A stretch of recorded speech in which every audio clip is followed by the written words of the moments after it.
নারীদের সম্পর্কে একটা গুরুত্বপূর্ণ তথ্য কি জানেন? যে আপনি তাকে যা বলবেন সে আস্তে আস্তে তাই হতে থাকবে। কি বিশ্বাস হচ্ছে না?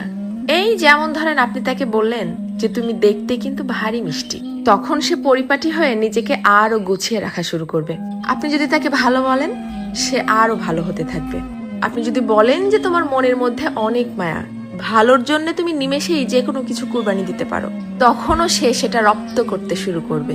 কিন্তু যখনই আপনি তার খুঁত ধরা শুরু করবেন, তার ছোট ছোট ভুলগুলোকে বড় বানিয়ে তাকে সবার সামনে অপমান করে ছোট করবেন, সে এটা পারে না, সে ওটা করে না, সে একজন বেয়াদব, সে একজন অসভ্য, মুখে মুখে তর্ক করে, সে একজন মারাত্মক রাগী, তেজি, জিদ্দি মহিলা, এই ধরনের কথাগুলো যখন তাকে কষ্ট দিয়ে বলবেন, সে কিন্তু আস্তে আস্তে তাই হতে থাকবে। কারণ তখন সে ইতোমধ্যেই জেনে গেছে যে আমার আর ভালো কিছু প্রকাশ করার মতো কিছু নেই।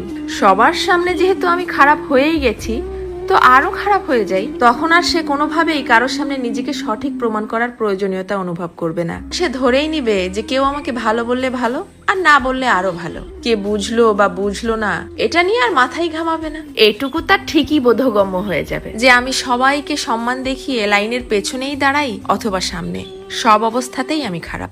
আর এভাবেই আস্তে আস্তে আপনি তাকে হারিয়ে ফেলবেন।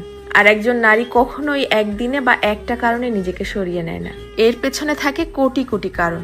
এজন্যই কথাই আছে না যে কথাতেই জয় আবার কথাতেই ক্ষয়। কারো ভুল ধরিয়ে দিতে হয় একান্তে, সবার গোপনে।